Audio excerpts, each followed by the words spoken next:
살아계신 하나님, 모든 감사와 찬송과 영광을 오직 우리 아버지께만 드립니다. 그 십자가 고난, 그리고 십자가의 죽음, 그 해산의 고통으로 그 누구도 앗아갈 수 없는, 그리고 다시는 사망에 이르지 아니하는 그 부활의 새 생명, 그 영원한 생명을 주신 것을 진심으로 감사드립니다. 잠시 후면 우리를 구원해 주신 주님께서 영원한 왕이 되셔서 영원히 통치하시고 다스리시는 그 나라, 하나님의 완전한 사랑과 공의, 그리고 완전한 화목과 완전한 교제와 완전한 예배와 찬양이 이루어지는 그 나라, 우리 마음속에 산 소망으로 허락해 주셨습니다. 그 나라가 완성될 때까지 하나님께서 허락하신 믿음의 동역자들과 함께 이 믿음의 길, 주님을 따르는 이 십자가의 길 끝까지 걸어가기를 원합니다. 주의 첫날 또 주님 앞에 또 저희들 이렇게 모아주셨습니다. 이 자리에 임재해 계신 우리 주님 앞에 저를 합당한 마음으로 말씀을 받고 또 하나님의 뜻을, 우리를 향하신 하나님의 거룩한 계획을 또 마음에 새기고 주님 주시는 새 은혜와 새 힘과 축복을 받는 은혜의 시간으로 하나님 인도하여 주옵소서. 하나님을 아는 것과 믿는 것에 더욱더 하나가 되게 하시고 우리 가운데 오직 하나님의 의만 드러나며 우리 가운데서 오직 하나님께만 영광을 드리며 하나님만 우리 가운데서 높아지는 저희들의 교회가 되기를 원합니다. 약속의 말씀대로 주님 앞에 흠없이 주름 잡힌 것 없이 어린 양의 아내로 부끄럽이 세워주실 것을 이 시간 믿고 또 하나님 앞에 간구드립니다. 한 시간을 주께 의지하며 저희를 구원해 주신 예수님 이름으로 기도드립니다. 아멘. 예, 저희들 이 땅에서 이렇게 부족한 몸으로 또 저희들의 부족한 믿음으로 저희들의 부족한 마음과 목소리로 주님을 찬양하고 또 저희들 주님을 예배합니다. 제가 신령과 진정으로 하나님께 예배를 드리고요. 그리고 매일 매 순간 하나님의 거룩하신 임재하심 앞에서 거룩하고 경건한 삶을 저희들 갈망하고 또 추구하지만 뒤돌아보면 항상 저희들의 부족함과 그리고 또 어둠과 또 저희들의 어떤 죄들이 또 허물이 보입니다. 그러나 분명한 것은 하나님은 우리와 같은 인생이 아니시기 때문에 성경에 약속하신 말씀은 반드시 이루어 주실 것을 저희들은 믿습니다. 잠시 후면 이 썩을 몸이, 이 연약한 몸이, 이 욕된 몸이, 이 흙에 속한 자의 몸이요, 우리 주님의 영광스러운 몸처럼 다시는 죄를 지을 수 없는, 그리고 다시는 아프지도 않는 영광스러운 몸, 하늘에 속한 몸, 신령한 몸, 강한 몸으로 하나님께서 부활시켜 주실 겁니다. 그리고 우리의 내적인 형상도 우리 안에 그리스도의 형상을 온전히 이루셔서 그 나라에 우리가 들어가게 되면 하나님이 우리를 아시는 것처럼 우리도 하나님을 온전히 알고요. 그리고 지금은 우리가 하나님을 희미하게 봅니다. 우리에게 약속된 하나님 나라의 축복과 그 나라의 영원한 기쁨을 저희들 가끔씩 맛보죠. 그러나 그날 그 시간이 되면 우리가 하나님처럼 돼서 하나님이 보시는 것처럼 모든 것을 알고요. 그리고 하늘에 온전케 된 의인들과 함께 완전한 화목과 사랑 안에서 그 영원한 기쁨의 교제를 쉼없이 나누게 될 것입니다. 그리고 그것을 보좌에 앉으셔서 바라보시는 그 하나님의 그 아름다운 얼굴을 저희들도 바라볼 겁니다. 그 시간이 지금 다가오고 있습니다. 그렇죠? 우리의 겉은 후패하지만 우리의 속은 날로 새로워집니다. 우리 지난 주일 말씀 기억나십니까? 우리의 신앙생활은 마치 신령한 항해와 같다라는 거 배우셨죠?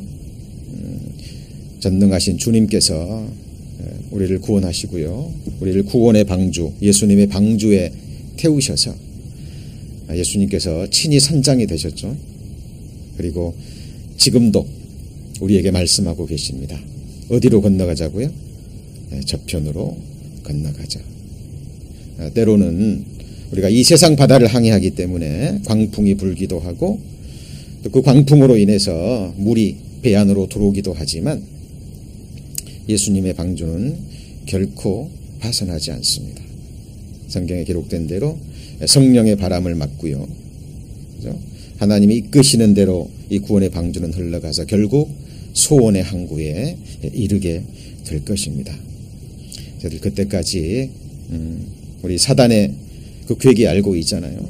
그 사단의 괴계를 정확하게 분별하고 그리고 하나님이 우리에게 주신 이 보배로운 약속의 말씀에 우리의 모든 것을 의지하고요. 그리고 하나님이 허락하신 귀한 믿음의 동역자들과 함께 정말 믿음과 소망의 손을 붙잡고요. 하나님 인도하시는 대로 한 걸음 한 걸음 주님 앞에 나아가기를 소망합니다. 그리고 반드시 그렇게 될 것입니다. 오늘 주일 말씀은 이제 읽은 이사야서 66장 1절 말씀을 시작으로 해서 하나님의 질문이죠. 나의 안식할 초소가 어디랴? 라는 주제로 잠깐 말씀을 상고해 보고자 합니다. 이 성경 속에는 두 종류의 질문이 들어있죠. 그 중에 하나는 우리 인생들이 하나님께 던지는 많은 질문들이 있습니다. 우리의 영원한 운명이 걸린 우리 인간의 이성과 지혜로는 인생들의 학문으로는 결코 답을 얻을 수 없는 생의 근본적인 질문들이 있죠. 성경에 보면 인생들이요, 우리가 동일한 성정을 가지고 동일한 문제를 품고 고민했던 인생들이 하나님 앞에 던진 질문들이 있습니다. 하나님은 그 질문들을 다 들으시죠? 아십니다. 그리고 우리를 지으신 전능자께서 우리에게 주실 수 있는 명확한 답을 주고 계십니다.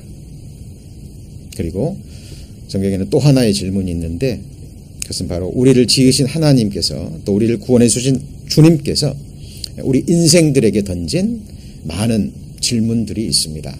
너무나 많죠? 근데 그 중에 정말 중요한 반드시 대답하지 않으면 안 될 중요한 질문들이 있습니다. 이 대답을 우리가 죽음 건너가기 전에 확실한 답을 얻고요. 그리고 우리가 살아가야 될 그 중요한 질문들이 있습니다. 제가 몇 가지만 추려왔는데요. 물론 이 나의 안식할 초소가 어디랴? 이 질문을 오늘 가장 중요하게 다루겠습니다만은 앞에 몇 가지의 질문들만 잠깐 언급해 보겠습니다. 성경에는 두 종류의 생각이 있잖아요. 육신의 생각과 또 하나는 무슨 생각이죠? 영의 생각입니다. 육신의 생각은 뭐죠? 사망입니다. 네, 이런 질문들을 우리가 딱 받게 되면 자, 영의 생각을 떠올릴 수밖에 없어요. 그래서 마음에 좀 새겨주시고요.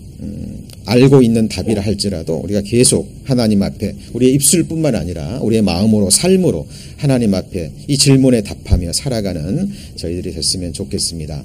첫 번째 질문을 너무 잘 아시죠? 한번 같이 읽어볼까요? 아담아, 네가 어디 있느냐? 영적인 위치를 묻는 거죠. 아담은 범죄하고 하나님 앞에 숨었습니다. 범죄하기 전에는 자유롭게 에덴 동산을 다니면서 하나님과 자유롭게 교제하고 하나님이 허락하신 모든 것을 누리면서 하와 함께 기쁘게 살아가던 아담이 어느 날 갑자기 사탄의 유혹을 받고요. 하나님의 말씀을 등 뒤로 던지고 범죄한 이후에 하나님의 낯을 피하여 숨습니다. 아담아, 네가 어디 있느냐? 아담이라는 의미는 사람이라는 의미죠. 이거는 아담뿐만이 아니라요. 오늘날 아담의 후손으로 태어난 모든 인생들에게 던지는 하나님의 질문입니다. 우리는 지금 어디 있습니까? 여기 교회당에 있는데요. 이러면 안 되죠. 그것은 답이 아닙니다. 우리의 영적인 위치입니다. 반드시 개인적으로 답을 얻으셔야 됩니다. 지금 하나님의 심판 아래 있는지 아니면 하나님의 사랑 안에, 그 사랑의 아들 안에, 하나님의 약속의 말씀 안에 있는지 우리의 영적 위치에 대해서 반드시 답을 얻으셔야 되고 하나님의 인정을 받으셔야 됩니다. 왜냐하면 지금은 우리가 이 세상에 이렇게 몸을 입고 살아가지만 우리가 이곳에 영원히 있을 것이 아니거든요. 그죠? 반드시 답을 하셔야 됩니다. 그리고 자, 창세기 16장에 보면 내가 어디서 왔으며 어디로 가느냐라는 질문이 있습니다. 아브라함의 아내 사라가 가나안 땅에 들어간 지 10년이 지나도 아들을 주지 않자 하갈을 아브라함에게 주죠. 자기 종, 여종. 아브라함이 하갈을 취해서 이스마엘을 낳습니다. 그 이후에 하갈이 자기 여주인 사라를 멸시해요. 그죠? 이것으로 인해서 사라가 아브라함과 대화 중에 아브라함의 허락을 받고요. 이제 하갈을 학대하기 시작합니다. 그 학대가 얼마나 심했든지 이 하갈이 견디지 못하고요. 무작정 그 집을 나가서요. 도망을 갑니다. 그때 하나님의 사자가 하갈에게 나타나죠. 그리고 하나님의 사자가 하갈에게 던지는 질문입니다. 내가 어디서 왔으며 내가 어디로 가느냐. 자, 하갈 또한 비록 비천한 여종의 그런 위치에 있지만 하나님이 지으신 영혼이죠. 하나님이 또 하갈을 위한 인생의 길을 예비해 놓으셨거든요. 그런데 그 하나님을 믿지 못하고요. 당장의 어떤 학대를 이기지 못하고 자기 뜻대로 인생을 가고자 하는 하갈에게 던지는 질문입니다. 또한 이것은 하갈뿐만 아니라 이 세상 모든 인생들에게 던지는 질문이기도 해요. 우리는 어디서 왔으며 지금 어디에 있고 어디로 갑니까? 자, 이거는 이 세상 철학자들이 던지는 그런 질문이 아닙니다. 하나님께서는 우리가 어디서 왔는지 알고 있거든요. 그리고 왜 우리가 이렇게 이 세상에서 이런 고난과 슬픔 속에 살아야 되는지 알고 있습니다. 그리고 하나님이 우리를 인도해 가시고자 하시는 그곳이 있거든요. 답을 분명히 얻으셔야 됩니다. 그리고 한번 같이 해볼까요? 예레미야야, 내가 무엇을 보느냐. 자, 이거는 하나님께서 예레미야 선지자를 부르시면서요. 두 가지의 어떤 환상을 보여주시면서 던지는 질문 중에 하나입니다. 이 당시 예레미야 당시에 이스라엘 백성들이요. 우상 숭배를 했거든요. 하나님을 떠나고요. 하나님을 찾지 않고 죄악 가운데 있었습니다. 하나님께서 하나님의 뜻을 이루기 위해서 유다 백성을 다시 하나님께로 돌아오기 위해서 이 예레미야 선지자를 세웠는데 우리가 똑같은 성정을 가진 인생이거든요. 연약합니다. 그래서 마음속에 두려워하는 마음을 봐요. 그리고 하나님께서 환상을 보여주면서 예레미야에게 첫 번째 던지는 질문입니다. 자, 이때 예레미야가 뭘 봅니까? 살구나무 가지를 보거든요. 뭘 본다고요? 살구나무 가지. 성경의 살구나무의 의미가 뭔지 아시죠? 그 팔레스타인 지역에서는요, 그 한겨울에 모든 꽃들이 다 지고 할 때요, 이 살구나무 가지만 겨울에 한겨울에 꽃을 피고 그리고 살구 열매를 맺힙니다. 이것은 죽음 가운데서 죽은 자를 다시 살리시는 부활의 하나님. 하나님께서 지금 이스라엘 백성들이 하나님 앞에 범죄하기 때문에 하나님께서 멸망시킬 거지만 그들의 조상 아브람과의 언약이 있잖아요. 그래서 하나님께서는 반드시 이스라엘 백성들을 부활시킬 거라는 것과 함께, 그리고 하나님 예레미야가 개인적으로 약속을 주시거든요. 내가 너와 함께 있어 내가 너를 반드시 구원하리라. 너를 대적하는 내 백성들의 그 무리로 인해서 두려워하지 말라고 이 약속의 말씀을 주시면서 이 살구나무 가지를 보여주십니다. 그리고 이 살구나무 가지는 또 생각나는 거 있으시죠? 민수기에 나오는 아론의 쌍난 지팡이 아시죠? 고라당이 모세와 아론을 대적할 때 하나님께서 진노하시고 많은 사람들을 죽이시죠. 그리고 그 다음날 각 족장들로 하여금 마른 지팡이를 가지고 나옵니다. 그리고 그 다음날 보니까 12지파 중에 누구의 지팡이만요? 아론의 지팡이에만 뭐가 나죠? 싹이 나고 순이 돋고 꽃이 피고 무슨 열매가 맺혀요? 살구 열매가 맺힙니다. 생명의 하나님, 부활의 하나님, 그 하나님이 모세와 아론과 함께하고 있다는 걸 보여주시고, 그리고 아론의 쌍난 지팡이를 법궤 안에 두게 하시잖아요. 자, 이것은 하나님이 예레미야 선지자를 부르면서 던진 개인적인 질문이기도 합니다만은 또 우리 모든 사람들에게 던지는 질문입니다.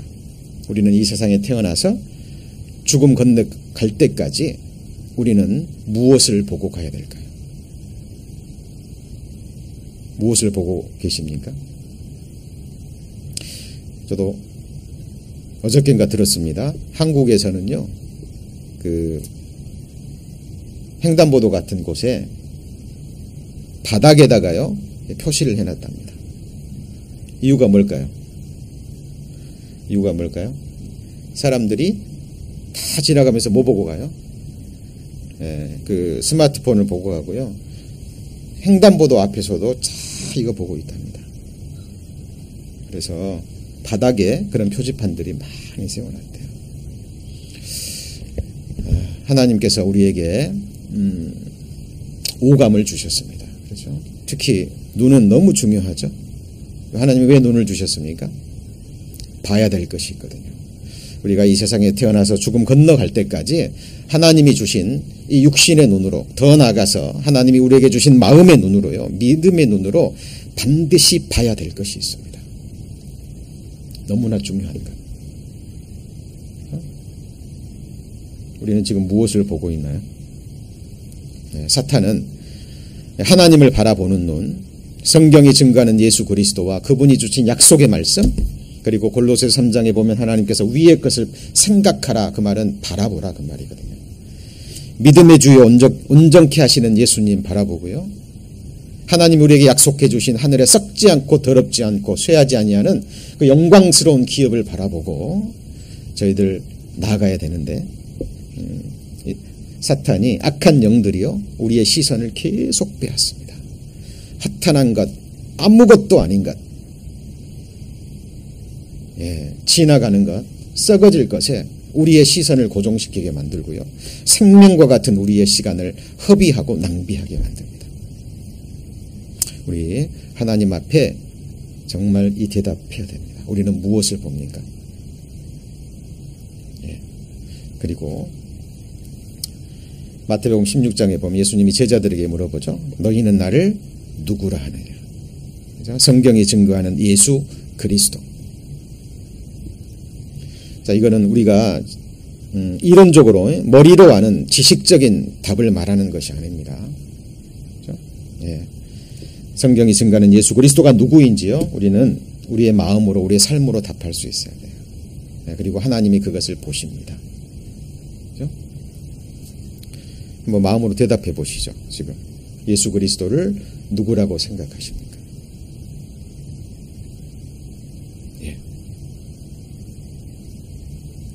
우리의 창조주죠. 구세주요, 우리가 가장 복된 곳으로 인도해 가시는 우리의 주가 되십니다. 우리의 생명의 원천 되시고, 그리고 우리를 위해서 죽기까지 우리를 사랑하신 분입니다. 우리의 영원한 왕이시죠. 우리의 영원하고 완전하고 유일하고 우리의 찬양과 찬미와 섬김과 사랑과 그리움의 대상, 사모의 대상, 우리의 모든 것입니다. 예, 우리가 대답을 할 수 있어야 됩니다. 그리고 또 하나, 자, 요한복음 21장 26절에 보면 한번 같이 봅니다. 내가 나를 사랑하느냐? 예, 베드로에게 3번이나 던졌던 질문이죠. 십자가 죽음을 통해서 우리를 향한 사랑을 확증하시고 그리고 던지는 질문입니다. 예, 하나님은 만홀히 여김을 당하시는 분이 아니잖아요. 예, 욥기서에 보면 그런 말씀이 있습니다. 내 보배를, 내 금을 강가의 돌처럼 버리라는 말씀이 있잖아요. 그러면 전능자가 내 보배가 되시고 전능자가 내게 귀한 은이 되시리라는 말씀이 있습니다. 하나님의 보배는 누굴까요? 만국의 보배 예수 그리스도입니다. 아브라함이 이삭을 정말 자기 생명처럼, 생명보다 더 사랑했잖아요. 아브라함의 보배는 이삭이었습니다. 그런데 하나님이 아브라함의 마음을 보시고 질투하시는 하나님께서 이삭을 내게 바치라 그랬죠. 그 아브라함과 이삭의 관계는 하나님과 독생자 예수 그리스도의 관계입니다. 성경에 보면 삼위일체 하나님의 사랑이 나와요. 완전한 사랑과 교제. 삼위일체 신비는, 그 교리는 인간의 지혜로는, 총명으로는 알 수 없는 거죠. 성령께서 그 계시의 빛을 비추어 주셔야만 우리가 알 수 있고 깨달을 수 있고요. 입술의 언어로는 표현이 불가능한 게 삼위일체의 사랑입니다.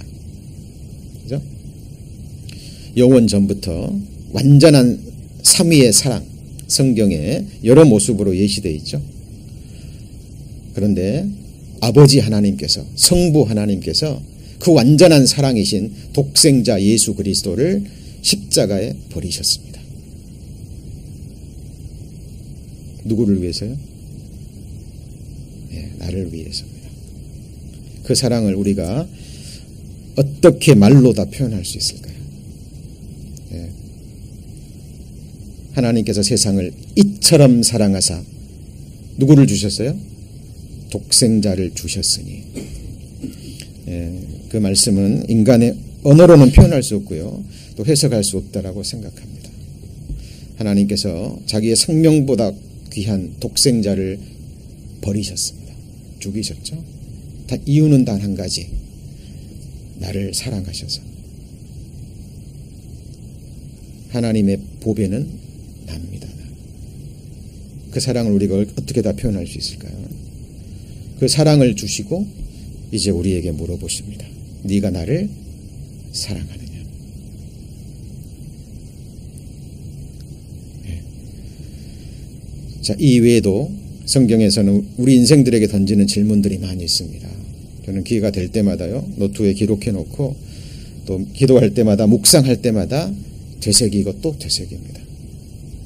예, 순간적인 감정에 의해서 그냥 입술에, 인생에게 대답하는 것처럼 그런 입술의 답이 아니라 우리의 삶으로 하나님 앞에 대답해야 될 문제라고 생각합니다.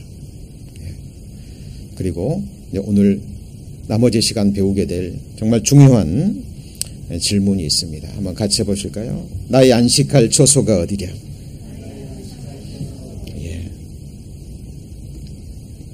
이 이사야 66장의 이 말씀은요, 사도행전에도 동일하게 기록되어 있습니다. 한번 찾아볼까요? 사도행전 7장입니다.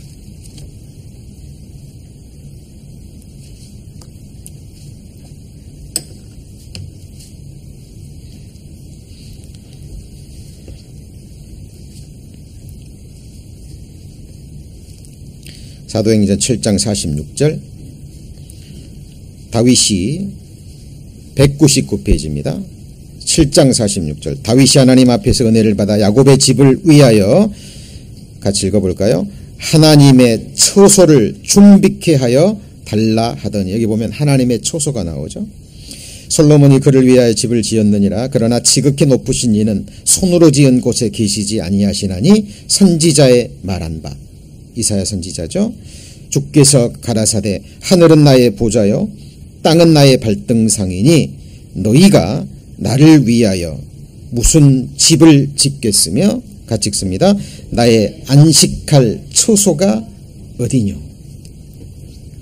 예수님께서 이 땅에 오셔서 하신 말씀이 있죠. 여우도 굴이 있고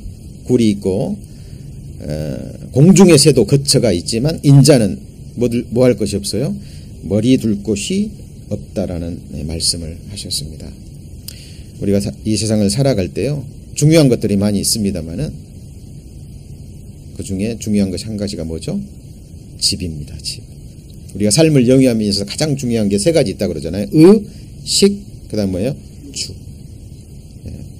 여러분들이 살아가면서 세 가지의 서름 중에 하나가, 첫 번째가 배고픈 서름, 그 다음에 몸 아픈 서름, 그리고 세 번째가 집 없는 서름이라 그래요. 근데 우리가 육체를 입고 이 세상에 살아가면서 우리가 겪는 모든 경험들은요, 영적인 것들의 모형과 그림자입니다. 잘 보십시오. 옷이잖아요. 여기 예배드리러 오면서 또 세상에 밖으로 나가면서 벗고 나가시는 분 없잖아요. 그죠? 옷 중요합니다. 근데 우리가 하나님 앞에 설 때 무슨 옷을 입고 서야 될까요? 늘 생각하셔야 됩니다. 그리고 우리가 하루에 3끼 먹는 이 음식은 우리의 영원한 양식이 되지 못해요. 먹어도 잠시 힘을 주지만 우리를 영원히 살게 하지는 못합니다. 나를 영원히 살게 하는 하늘에서 내려온 산떡이 있습니다. 그리고 집 중요하잖아요. 그죠? 이 세상에서 몇십 년을 살아가는데도 집 중요합니다. 그럼 이 세상에서 잠시 살아가는 이 집도 중요하다면 내가 영원히 거할 나의 영원한 집은 얼마나 더 중요할까요? 근데 이런 중요한 것들이 있는데요, 하나님은 성경을 통해서 계속 우리에게 말씀하시고 그 메시지를 전해주시는데 인생들은 어때요? 하나님이 던지는 질문에는 귀를 닫아버립니다. 그리고 사탄이 주는 육신의 생각에 사로잡혀서 살아요. 성경에는 집에 관한 많은 말씀들이 나와 있는데요, 이 세상에 속한 사람들의 생각을 한번 찾아볼까요? 성경 이사야 5장입니다. 이사야 5장.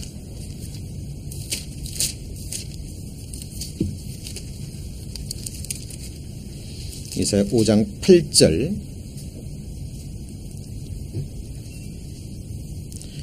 971페이지입니다. 이사야 5장 8절. 가옥에 가옥을 연하며 전토에 전토를 더하여 빈틈이 없도록 하고 이 땅 가운데서 홀로 거하려 하는 그들은 화 있을진저 만군의 여호와께서 내 귀에 말씀하시되 정력이 같이 있습니다.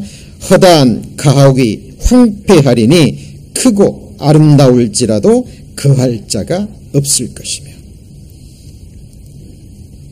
잘 들으셔야 됩니다.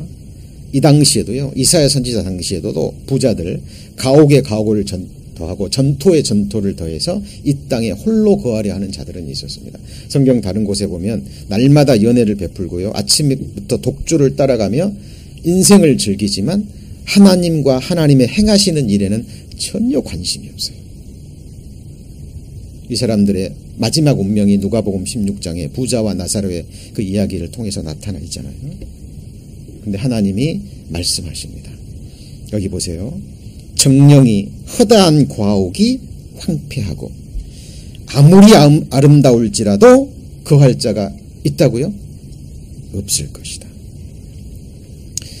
미국에 그 유명한 큰 2가지 집이 있는데 가보신 분 계시죠? 미국에서, 아니 세상에서 제일 큰 집이 어디입니까? 그 노스캐롤라이나 애쉬빌에 있는 그 빌트모어 하우스 가보신 분 계신가요? 빌트모어 하우스. 저는 2번 정도 가봤는데요. 뭐 한나절 정도 돌았어요. 그래서 2번 가봤어도 다 보지 못했습니다. 방이 약 250개 정도가 되죠. 방이. 그리고 이 친구를 지은 그 집을 지은 친구가요, 미국의 철도왕이라고 불리는 그분을 할아버지로 둔 거예요. 그래서 엄청난 재산을 물려받은 겁니다. 조지 워싱턴 밴더빌트라는 이 철도왕의 손자 되는 이 사람이요, 엄청난 재산을 받고 자기가 살 집을 위해서 최고의 건축가들을 불러가지고요, 엄청난 돈을 집어들여서 6년 동안에 걸쳐서 만들었죠. 정말 아름답습니다. 그 집을 관리하는 종들의 방들을 가봤는데요, 수십 개죠. 그런데 40대 젊은 나이에 얼마 살지도 못하고요, 맹장 수술 이후에 합병증으로 죽음을 건너갔습니다. 그리고 그 하스트 캐슬, 여기 샌프란시스코 가다 보면 거기도 있잖아요. 그것은 미국의 그 언론 황제라고 불리우는 그 사람이요, 자기가 살 집을 짓는데 이 사람은 28년이 걸렸어요. 몇 년이 걸렸다고요? 28년. 스페인의 유적, 영국의 성, 유럽의 고대 유적지들을요, 돈 주고 삽니다. 오랫동안 걸린 이유가 뭐냐면 유적들을 사가지고요, 그 건물들을 전부 다 해체를 해요. 그 재료들을 전부 다 전기선에 실어와가지고, 그리고 미국에 들여와서 최고의 건축가들, 설계사들을 대동해가지고 자기가 살 집을 짓는데 28년이 걸립니다. 굉장히 아름답죠? 가보신 분들. 굉장히 아름다운 그 언덕 위에 이 집을 지었습니다. 그런데 이 집을 짓고 4년도 채 못 살고요, 죽음을 건너갔습니다. 허다하고 아름다운 가옥이 있다 할지라도요, 거기에 영원히 거하지 못합니다. 실제로 이 세상 사람들이 이런 마음을 가지고 삽니다. 마치 자기가 이곳에서 영원히 거할 것처럼. 시편 49편입니다.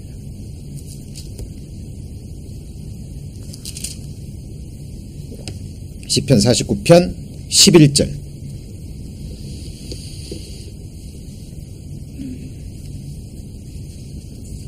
시편 49편 11절입니다. 같이 읽습니다.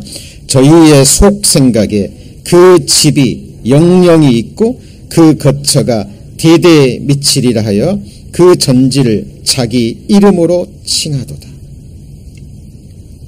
여기 10절에 보시면 저가 보리로다 지혜 있는 자도 죽고 우준하고 무지한 자도 같이 망하고 저희의 재물을 타인에게 끼치는도다. 아무리 재물이 많아도요, 아무리 권세가 있어도 그거 이 세상에 다 누리지 못합니다. 여기 보면 사탄이 우리 마음속에 이런 생각을 계속 집어넣어요.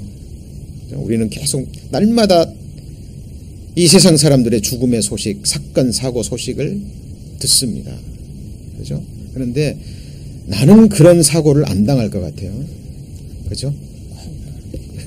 다른 사람은 암에 걸려서 죽고 불치병에 걸려서 죽고요, 갑작스러운 사고로 죽음을 건너가고 한 소식을 듣고도 나는 그런 사고로는 죽지 않을 것 같아요.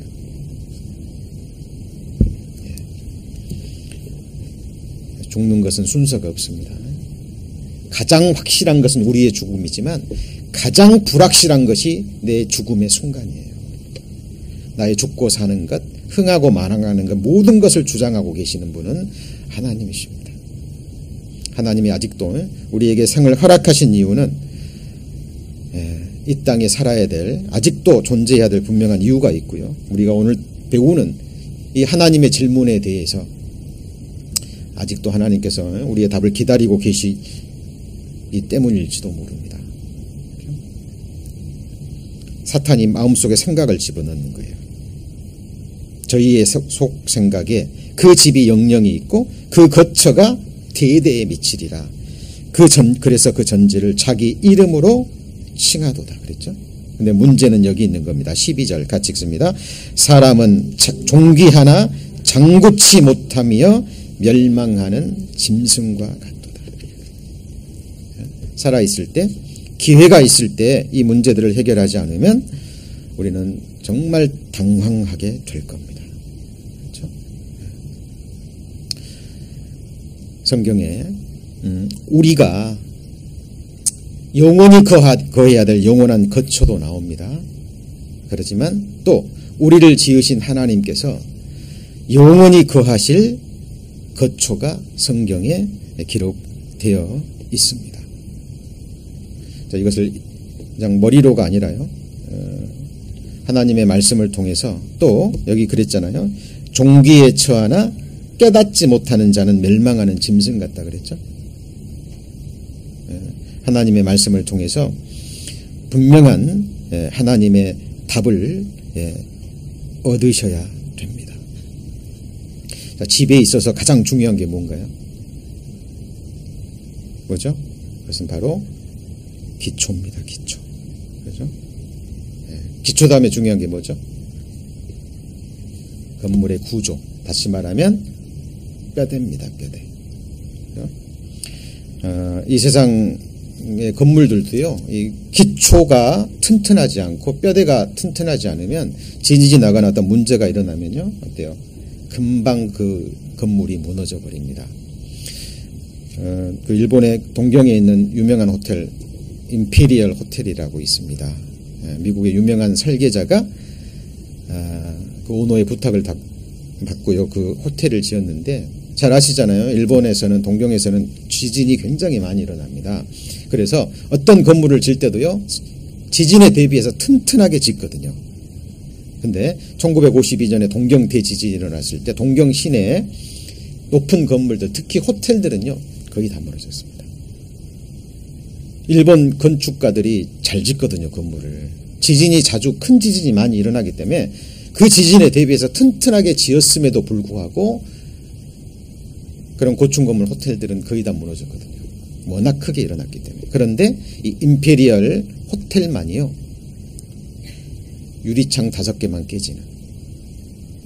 나중에 이유를 알아봤더니 이 설계자가 그 프랭크 로이드 라이트라는 미국의 건축가가요, 기초만 다지는데 2년. 기초만 다니는데. 그래서 원래 계획보다 굉장히 많은 시간과 함께 돈이 들어갔습니다. 그래서 건물을 짓고 나서요, 다 주변 사람들한테 핀잔을 많이 들었다 그래요. 너무나 많은 시간을 거리고 필요 없는데 너무나 시간을 많이 투자했다. 근데 건물 완공한 후에 5년 만에 동경 대지진이 일어났거든요. 왜냐하면 남들은 2, 3개월 걸려서 기초를 마련하는데 이 사람은 10배 이상 되는 2년 동안 튼튼하게 그 지역에 맞는 지진에 대비한, 큰 지진에 대비한 기초를 쌓거든요. 구조도 마찬가지고. 자, 우리가 살 집도 마찬가지입니다. 사람의 손으로 지은 곳에서는 우리가 영원히 거할 수 없습니다. 마찬가지로 하나님도 이런 사람의 손으로 지은 집에는 거하지 않아요. 기억하십시오. 우리의 영혼은 하나님의 형상대로 지음받았기 때문에 영원토록 불멸하는 존재입니다. 그렇죠? 예. 죽으면 영혼이 몸 밖을 빠져나가는 거예요. 나 곧 내 영혼입니다. 죽음 후에도 나는 있는 거예요. 지금 의식 있잖아요. 지금 주일날 아침에 하나님을 예배하고 찬양하고 말씀 배우고 거룩한 교제 나오기 위해서 주님 앞에 모여 있다라는 것을 지금 의식하고 있습니다. 그죠? 누가복음 16장의 부자와 나사로, 부자 지옥 가서도 의식이 있어요. 생각합니다. 갈망이 있습니다. 그런데 그걸 채울 수 없죠. 영원 불멸하는 천하보다 귀한 나라는 그 영원한 존재가 어디서 영혼을 보낼 것입니까? 나의 집이 어딜까요? 중요한 것은 기초와 뼈대입니다. 그죠? 성경에는 우리가 영원히 거할 반석이 나와요. 반석. 눈에 보이는 반석이 아닙니다. 여러 가지 반석이 나옵니다. 또 성경에는 우리의 마음 둘 반석도 나와요. 무엇을 둔다고요? 마음 둘 반석. 우리 그런 말씀 가끔씩 하죠. 우리 내 마음 둘 곳이 없다고. 우리 형제자매들 마음 둘 곳이 있으십니까? 예, 우리의 마음 둘 곳, 우리의 소망 둘 곳, 우리의 나의 영혼을 둘 그 영원한 거처가 어디냐 하는 거예요. 예. 성경을 통해서 답을 얻으셔야 됩니다. 그리고 기초가 마련됐다면 그 다음에 뭐가 중요하죠? 뼈대가 중요합니다. 물론 우리 너무나 잘 알고 있습니다. 우리의 반석은 누구시죠? 예수 그리스도입니다. 시편 90편에 모세가 그렇게 노래합니다. 한번 같이 해볼까요? 주는 대대에 우리의 거처가 되셨나이다. 대단한 깨달음이고 대단한 노래입니다. 모세 시대에 모세는 지금 우리가 살고 있는 이 땅에 거하잖아요. 사람의 손으로 지은 그 장막에 거하면서 모세는 얘기하고 있는 거예요. 주는 우리의 거처가 되신다고. 성경에 주 안에라는 말이 나오죠.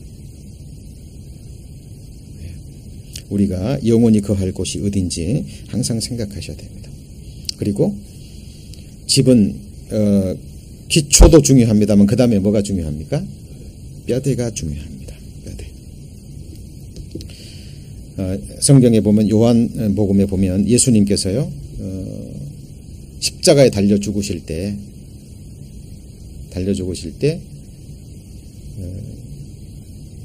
로마 군사들이요 양편에 달린 죄수들의 다리는 꺾습니다. 그런데 예수님의 뼈는 꺾지 않습니다. 제자들이.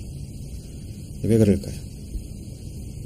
성경에 보면 하나님의 의인의 뼈는 보호하신다 그랬거든요.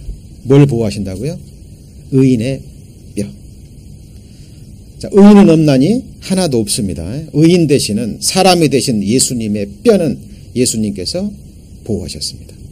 시편에도 민수기에도요 레위기서에도 어린 양을 잡아서 그 출애굽할 때 좌우 설주와 임방에 피를 발랐죠. 그런데 그 어린 양을 잡을 때도 뼈는 꺾어서는 안 돼요. 뭘 꺾어서 안 된다고요? 뼈를 꺾어서는 안 됩니다. 왜요? 그 뼈는 누구의 뼈죠? 예수님의 뼈이기 때문에 그래요.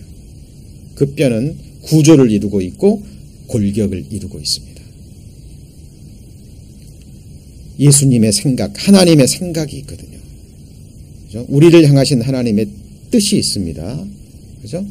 그리고 우리를 위해서 하나님께서 예비해 두신 영원한 안식처가 있거든요. 그죠? 그것을 하나님은 보호하십니다. 그런데 인생들이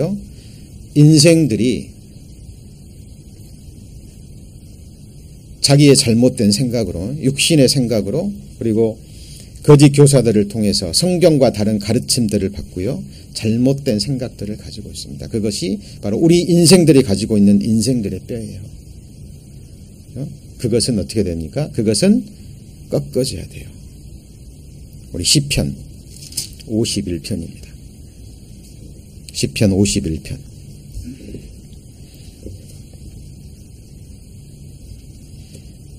시편 51편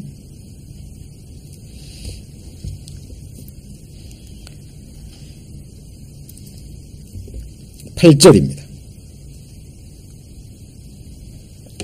시편 51편 8절 같이 읽습니다. 나로 즐겁고 기쁜 소리를 듣게 하사 주께서 꺾으신 뼈로 즐거워하게 하소서. 나로 즐겁고 기쁜 소리, 이게 뭘까요? 한마디로 복음입니다. 복음. 그죠? 하나님께서 우리에게 주신 복된 소식들이 있잖아요. 그죠? 우리를 위해서 죽으시고 영원한 속죄를 이루시고 다시는 죄를 기억지 아니하신다는 말씀과 함께 하나님께서 우리를 위해서 천국의 영원한 거처를 마련하시고 우리를 다시 데리고 오신다라는 약속의 말씀을 주셨죠. 자, 요한복음 14장에 보면 예수님께서 약속하시잖아요. 내가 가서 너희를 위해서 뭐를 예비하면요? 거처를 예비하면 내가 다시 와서 너희를 나에게로 영접하여 나 있는 곳에 너희도 있게 하리라. 사실 이거는 유대인의 결혼 풍습의 기초에서 예수님이 말씀하신 겁니다. 유대인들은요, 결혼할 때 우리는 약혼이라고 하는데 거기는 뭐라고 얘기해요? 정혼이라고 얘기합니다. 이방인들이 말하는 약혼의 의미와는 달라요. 그죠? 이미 정혼하면 결혼을 한 겁니다. 근데 뭐를 안 한 거야, 아직? 결혼식은 안 한 거예요. 그리고 이제 이 신부를 맞이하기 위해서는 신랑이 집창금을 그 신부 쪽에 댑니다. 그리고 집창금을 주고 그 집안의 딸과 이제 뭘 해요? 정혼을 하는 겁니다. 그리고 바로 신부를 데려가는 게 아니에요. 집창금을 주고 정혼을 하고 다시 신랑 집으로 갑니다. 그리고 신랑 집으로 가서 약 1년 정도, 뭐 정확한 날짜는 아니지만 약 1년 정도 기다리고요. 신부를 위해서 거처를 마련하고 그리고 신랑이 다시 와서 신부를 데리고 어디로 가요? 준비된 거처로 신부를 데리고 갑니다. 이것이 유대인의 결혼 풍습이에요. 근데 문제는 신랑이 이 신부를 데리러 오는데 소식을 주고 오는 것이 아니라 어느 날 갑자기 이 신부를 데리러 오는 거예요. 그래서 이것이 유대인들의 결혼 풍습입니다. 그래서 그에 관한 이제 예아들의 복음서에서 많이 나오잖아요. 자, 예수님께서 이 땅에 오신 것은 아까 말씀드렸던 것처럼 예수님의 머리 둘 곳. 예수님은 우리의 뭐가 되시죠? 우리의 신랑이 되시고요. 자기가 영원히 거할 사랑의 거처. 사랑의 짝. 그렇죠? 어린 양의 안에 자기의 신부를 구하러 이 땅에 오신 거예요. 그리고 지창금으로 뭘 주셨죠? 자기의 생명의 값, 핏값을 주시고 우리를 자기의 아내로 신부로 사셨습니다. 그리고 우리와 정혼하시고 하늘에 가셔서 지금 거처를 마련하시고 그리고 거처가 준비되면 예수님이 다시 오셔서 우리를 뭐 하신다고요? 영접하셔서 나 있는 곳에 영원히 있게 하리라 라고 예수님이 약속하셨습니다. 우리는 그걸 기다리고 있죠. 우리는 그 신랑과 정혼한 이스라엘 처녀들이요, 언제 자기를 신랑이 데리러 올지 모르기 때문에 그 날과 그 시간을 기다리면서 자기 자신을 정결하게 하고 그 날만을 기다리는 그 결혼한 정혼한 처녀의 모습처럼 사실 이 땅에서 우리가 그렇게 살아야 됩니다. 맞죠? 그것이 하나님이 우리에게 원하시는 우리의 영적인 삶의 모습입니다. 그렇죠? 하나님이 다시 우리를 데리러 이 땅에 오실 거예요. 왜요? 예수님이 우리의 거처고 또한 우리가 누구의 거처이기 때문에 그래요? 영원한 거처이기 때문에 그렇습니다. 그렇죠? 그렇다면 우리가 이 땅에 살아있을 때 어떤 마음으로 우리의 나머지 생에 무엇을 준비하고 무엇을 위해서 우리가 살아가야 될까요? 그죠? 하나님의 거처는 누군가요? 어디죠? 바로 나 자신이고 바로 우리가 거듭난 그리스도인의 심령, 그 영혼이 있는 우리의 몸이요, 정말 하나님의 영원한 거처가 되는 겁니다. 우리는 이제 말씀 찾아보겠지만 이것을 알고 있어요. 그런데 이것이 정말 우리 마음속에 새겨지고 이루어졌냐 그 말입니다. 그리고 그것을 위해서 준비하냐 그 말이에요. 우리는 가끔씩 모임할 때도요, 우리 형제자매님들이 집에 올 때도 어때요? 며칠 전부터 준비하시죠? 며칠 전부터 준비합니다. 대청소하고요. 우리 에베소서 2장입니다. 에베소서 2장.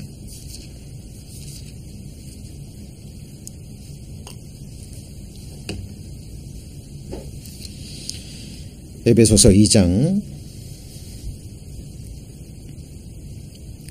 19절에 보시면 그러므로 이제부터 너희가 외인도 아니요 손도 아니요 오직 성도들과 동일한 시민이요 하나님의 권속이라. 너희는 사도들과 선지자들의 그다음 뭐라 그랬죠? 터 위에 왜 세우셨다 그랬을까요? 왜 터가 나올까요?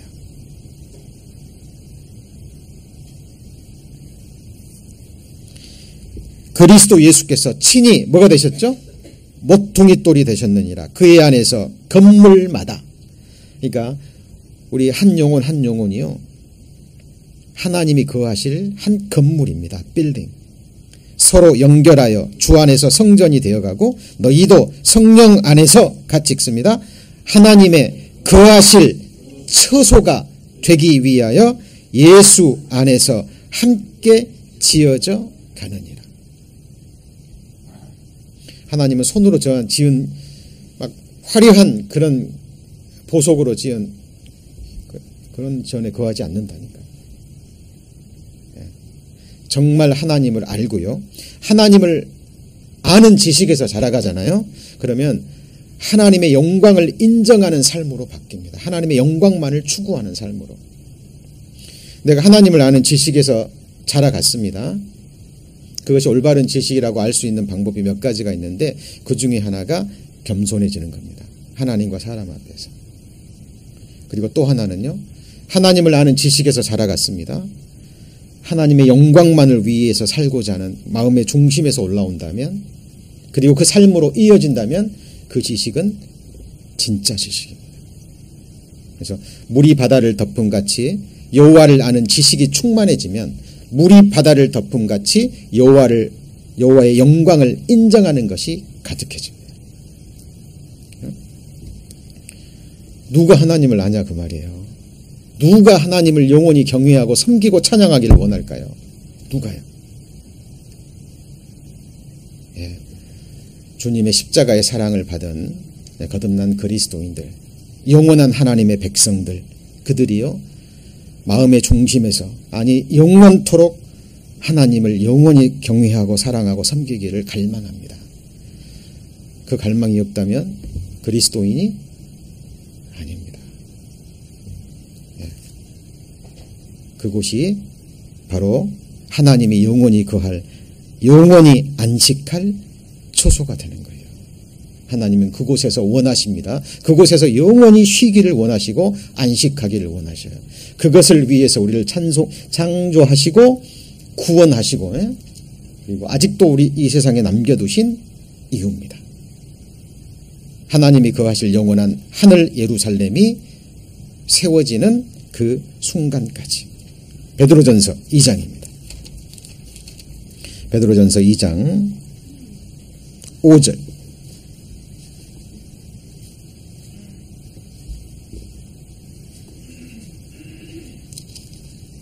베드로전서 2장 5절. 너희도 산돌같이, 그 다음 뭐라 그랬죠? 신령한 뭐라고요? 집으로 세워지고. 예. 너희도 산돌같이 신령한 집으로 세워지고. 하나님의 거처입니다. 하나님의 거처. 사람이 거하는 집이 아니라 전지전능하신 하나님이 거하실 영원한 거처. 이곳이 어딜까요? 하나님의 집. 자, 디모데전서 3장입니다.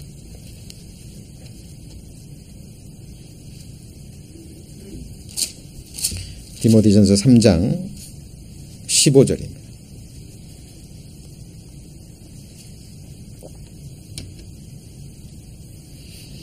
디모데전서 3장 15절. 만일 내가 지체하면 너로, 다음 뭐라 그랬죠? 하나님의 집에서 어떻게 행하여야 할 것을 알게 하려 함이니 이 집은 살아계신 하나님의 교회요 진리의 기둥과 터니라. 여기 보면 터가 나오죠. 반석이 나오고 그 다음에 뭐가 나와요? 기둥. 뼈대잖아요. 근데 이게 무슨 뼈등이에요? 진리의 기둥입니다. 그러니까 예수님의 뼈는 뭘 의미할까요? 진리의 뼈입니다. 특별히 복음과 관계된, 우리의 구원과 관계된, 그죠? 우리의 신앙생활과 교회와 관계된 명명백백한 성경이 증거하고 해석하는, 누구도 변개할 수 없는 그런 진리의 기둥들이 있거든요. 그죠? 어떤 성경들은 좀 이렇게 해석할 수도 있고 저렇게 해석할 수도 있습니다. 우리의 구원과 우리의 영원한 운명과 크게 관계없는, 이렇게 해석하고 이렇게 받아들여도 은혜가 되고, 그러나 복음과 구원과 관계된, 그리고 우리의 신앙생활과 교회와 관계된 명확한 진리의 말씀들이 있어요. 그거는 2000년 기독교 역사 가운데 검증이 되고, 또 성경이 성경을 보완하고 또 세우는 뼈대와 같은 그런 말씀들이 있습니다. 그것은 계속해서 더욱더 굳건하게 세워져야 돼요. 그렇죠? 예. 이 교회는 바로 그것을 지키는 곳이고요. 이런 진리의 기둥으로, 진리의 말씀으로, 고린도전서 3장에 나온 것처럼 금과 은과 보석으로 집을 세우는 사람이 있고요. 집과 풀이나 나무로 집을 세워가는 사람들이 있습니다. 지금은 몰라요. 지금은 모릅니다. 그런데 주님 앞에 가면 지금 내가 짓고 있는 집이 정말 하나님이 원하시는, 하나님이 영원히 거하실 그 집인지 그때가 되면 드러난다니까요. 드러납니다. 이런 말씀들 나 알고 있다라고 생각하지 마시고요. 그날이 되면 드러나요. 그날이 되면. 개인이 됐건 가정이 됐건 이렇게 한 시대의 지역 교회가 됐건 간에 안다니까요. 드러납니다. 누구를 위해서 집을 세웠는지, 그리고 어떻게 세웠는지. 저는 생각합니다. 나를 창조해 주시고, 그죠? 나를 하나님의 형상대로 창조해 주시고 독생자 예수 그리스도를 죽이면서까지 나를 구원해 주신 나의 주, 나의 하나님, 나의 모든 것 되시는 예수님께서, 그 하나님께서 말씀하셨잖아요. 하나님께서 내 안에 영원히 거하시길 원하신다고. 그렇다면 나라는 거처를, 하나님이 영원히 거하실 나라를 거처를 내가 어떻게 준비하고 마련해야 될지. 이제 저도 시간이 얼마 남지 않았습니다. 죄송합니다. 어르신도 많이 계시지만은 언제 하나님이 저 데려가 줄지 모르잖아요. 기회가 주어질 동안에, 시간이 있을 동안에 정말 진지하고 심각하게 하나님 말씀 앞에 제가 짓고 있는 저의 이 신령한 집을 바라봅니다. 내 주님이 거할 집이기도 하고, 또 하늘 성도들이, 온전케 된 성도들이, 우리 함께하는 형제자매님들이 지금 우리가 이 땅을 살아가면서도 가끔씩 집에 또 방문하고 모임도 하고 그러죠. 우리 형제자매님 집에 가면 좋잖아요. 평안하고 따뜻하고 기쁨의 교제가 있습니다. 그 집을 우리는 지금 하나님 앞에서 지금 세워가고 있는 겁니다. 시편 127편입니다.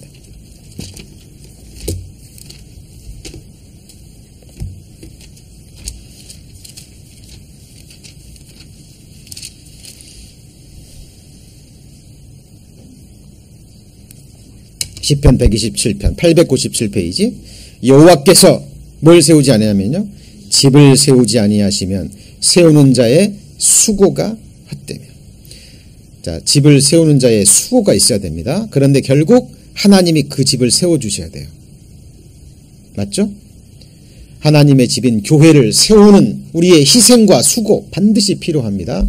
그런데 그 수고에 하나님이 함께 하셔서 이 집을 세워주셔야 된다니까요. 안 그러면 집을 세우는 자의 수고도 헛되버립니다. 그리고 집을 세우면 뭐예요? 지켜야죠. 자, 여호와께서 성을 지키지 아니하시면, 그 다음 뭐라 그랬죠? 파수꾼의 경성함이 허사가 되는 거예요. 그죠? 우리의 영원한 거처 지금 세워지고 있는 겁니다. 그죠?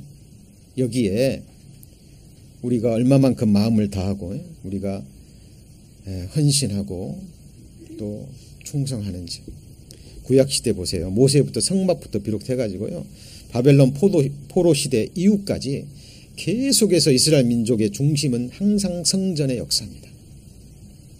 왜요?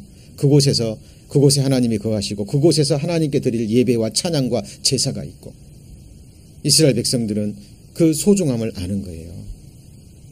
예수를 메시아로 받아들이지 않는 유대인들은 지금도 완벽한 구약 성경 기록대로 그 성전을 준비하기 위해서 지금 다 준비해놨죠. 예, 그들은 그 성전에서 적그리스도를 맞이하게 될 겁니다. 헛된 성전이죠. 그런데 우리는 지금 하나님과 함께 하나님과 우리가 하나님이 거하실 처소, 그걸 하나님과 함께 지금 사실 지어가고 있는 겁니다. 저와 여러분이 영원히 거할 거처. 막연히 생각하시면 안 되고요. 그렇죠? 내가 몇십 년 동안 산 집도 잘 가꾸고 준비하잖아요. 그렇다면 내가 영원히 살 거처. 그죠? 영원히 살 그 거처는 얼마나 또 중요할까요? 그걸 막연히 생각하시면 안 되고요. 예수 그리스도가 반석이고요. 기초입니다. 맞죠? 내 집이 정말 기초가 예수 그리스도의 반석, 예수님의 십자가의 공로 위에 세워진 영원한 반석인지 점검하셔야 됩니다. 뼈대 세우고 건물 지어가면서 그리고 잠언에 보면 방들은 거룩한 방이 거룩하고 아름다운 곳으로 채워가라는 말도 있고요. 그리고 에스겔서의 성전의 내용을 보면 그들의 방은 거룩한 방이라 그랬어요. 우리가 하나의 건물이고 하나의 룸입니다. 그렇죠? 주님의 거처. 그곳은 각종 보석으로 아름다운 것으로 채워져야 된다 그랬습니다. 그게 뭘까요? 같이 볼까요? 하나님을 아는 지식. 하나님을 아는 지식입니다. 진리의 말씀대로 가득 채워져야 돼요. 그날 그 시간이 되면 그 모든 것이 판명이 나게 될 겁니다. 시편 132편. 지금요 잘 보시면 이 시편 120편부터요 134편까지가 15편의 시로 시편 150편 중에 특별한 위치를 차지하고 있는데 성전에 올라가는 시입니다. 무슨 시라고요? 성전에 올라가는 시. 지금 우리가 성전으로 함께 올라가고 있거든요. 거룩한 산 시온산, 하늘의 시온산, 그죠? 이 순례자들과 함께 순례자의 뜻 아시죠? 나그네입니다. 이 땅에서 영원히 거할 지나가는 이방인, 분명한 목적이 있는 목적지가 있는. 그래서 함께 순례자들과 함께 저 하늘의 시온성을 향해서 나아가는데 그 과정을 또한 성경은 건축이라고 얘기해요. 그래서 시편 127편이 이 성전으로 올라가는 그 시편 중에 있고요. 또 시편 132편에 이런 내용이 나옵니다.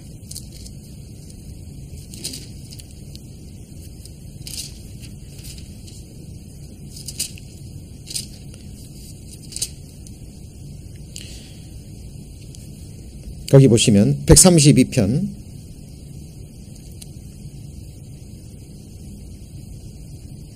7절입니다. 5절입니다.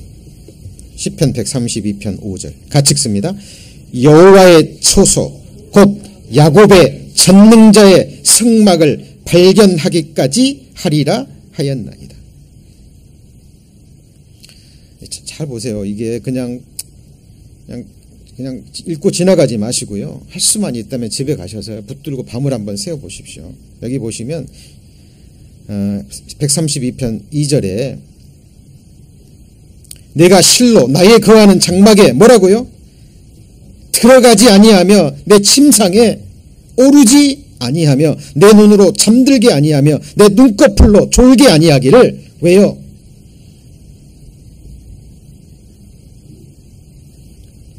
(132편) 1절 보십시오. 여호와여 다윗을 위하여 그의 모든 근심한 것을 뭐라고요? 허락하소서. 다윗이 뭐 근심했는데요? 여호와의 거할 처소. 자기는 그 아름다운 궁에 거하지만 법궤는, 여호와는 계속해서 쫓겨다니고 거처도 잊어버리고, 이스라엘 백성들이 법궤를 우상당지처럼 생각해가지고 블레셋 전쟁과 싸울 때 그 법궤를 앞세웠잖아요. 전쟁에 패하고 법궤도 빼앗겨버렸습니다. 다윗은 이거 근심했어요.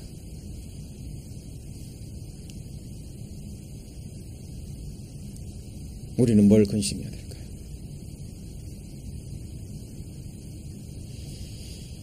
학개서에 보잖아요. 그러면 바벨론 포로 시대에 돌아왔습니다. 성전 지으려고 그랬는데 주변에서 방해하니까요. 그 방해 때문에 멈춰졌습니다. 거의 20년 가까이 지나버리죠. 성전 짓자 그러니까 아직 때가 아니다. 때가 아니다. 학개 선지자, 스가랴 선지자가 일어납니다. 하나님의 성전은 황폐해 있는데 너희는 너희의 집에 빨랐도다. 그러니까 그들이요, 농사를 지어도 전대에 돈을 넣어도요 다 빠져버립니다. 하나님이 재물을 왜 주셨는데요? 우리에게 건강을 왜 주셨고, 왜 생명을 주셨고, 우리에게 모든 것을 왜 주셨습니까? 저는 생각합니다. 저의 나머지 생에, 얼마 남지 않은 생에 무엇을 위해서 올인할까?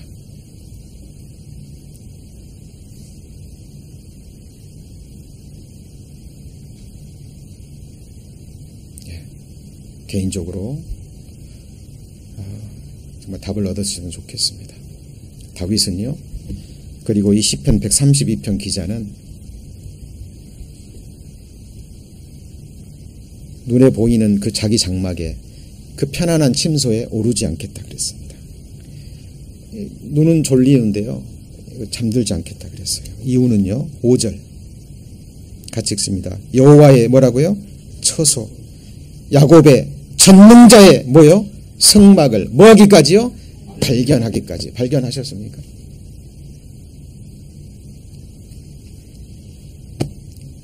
내 영혼이 거울로 보면 처량하기 그지없는 이 썩어가는 이 몸이요, 시작도 없고 끝도 없는 영혼에서 영혼까지 살아계신 전능자가 거하기를 원하시는 초소입니다.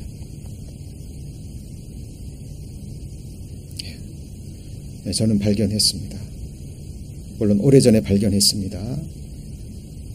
그러나 요즘 최근처럼요 이렇게 심각하게 생각해 본 적이 없습니다. 왜냐하면 하나님께서 제가 안주하려고 하잖아요. 제 생애를 돌아보면 이제는 좀 됐다. 이제는 좀 이제 뭐 편안하게 이제 복음만 전하면 되겠네. 어떤 안주하려고 할 때 하나님은 항상 흩으시더라고요. 흩으시고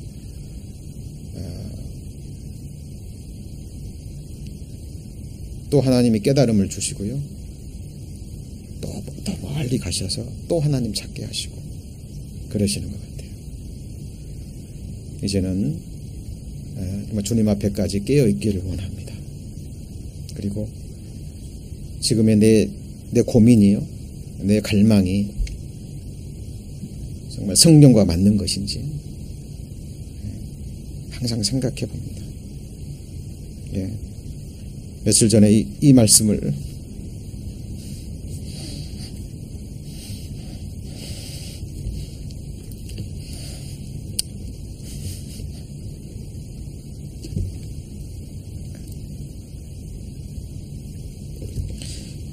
묵상하면서 많이 울었습니다. 혼자서.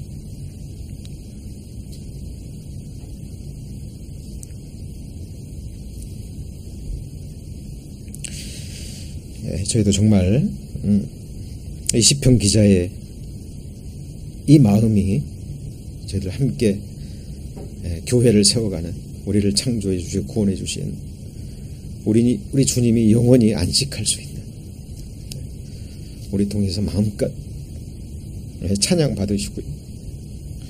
또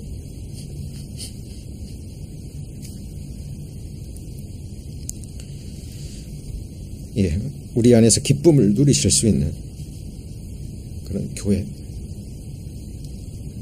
저를 함께 세워갔으면 좋겠습니다. 그리고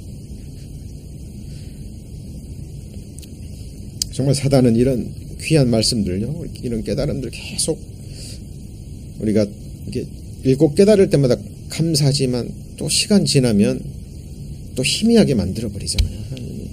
사단은 정말 이 능력이 있습니다. 괴계가 있고요. 복음의 역사를 보십시오.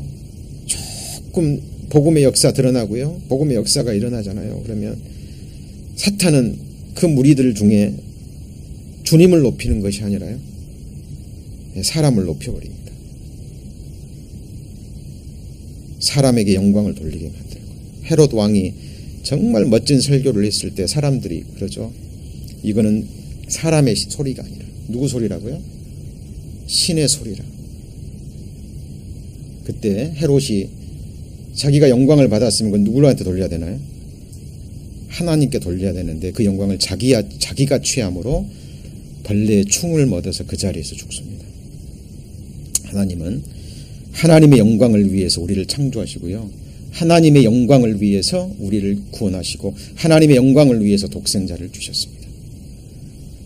그래서 나머지 생에요, 정말 하나님의 말씀을 반석으로 해서 진리의 기둥으로 뼈대를 세우고, 그리고 저와 여러분, 아니 전능자께서 영원히 거하실 그 아름다운 거처, 영원한 안식처 하늘 예루살렘이 완성될 때까지 성경에 주님은 쉬지 않으신다 그랬습니다. 맞죠? 우리의 영혼이 거할 거처입니다. 그때까지 저희들 함께 저를 사랑하고요, 함께 용서하고 서로를 위해서 기도하고 주님이 거할 영원할 거처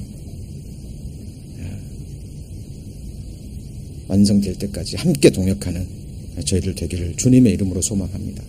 바로 반드시 그렇게 되리라 저희들 확신합니다. 기도하시겠습니다. 하나님, 저희를 구원해 주셨습니다. 십자가를 통해서 우리를 향하신 하나님의 사랑을 확증해 주셨습니다. 그리고 우리의 영원한 거처가 돼 주셨습니다. 이제는 우리가 하나님이 영원히 거하실 거처를 준비할 이제 시간입니다. 시편 기자가 전능자의 장막을 발견할 때까지 자기의 침상에 오르지 않겠다라고 또 말했던 것처럼 저희도 우리를 창조해 주시고 죽기까지 사랑해 주신 우리 주님이 영원히 거하실 그 영원한 거처가 완성될 때까지 또 저희들 주님과 함께 쉬지 않기를 원합니다. 주님과 함께 세워가시는 주님의 교회, 주님 약속하셨습니다. 내가 이 반석 위에 내 교회를 세우리니 음부의 권세가 이기지 못하리라 약속하셨습니다. 함께 이 거룩한 집을 세워가는 저희들 되기를 원합니다. 주께서 함께 해주시고 주님의 사랑 안에서 저희들 더욱더 사랑의 줄로, 언약의 줄로 저희들 경고케 해 주옵소서. 저희를 사랑하시는 주 예수님 이름으로 기도드립니다. 아멘. 함께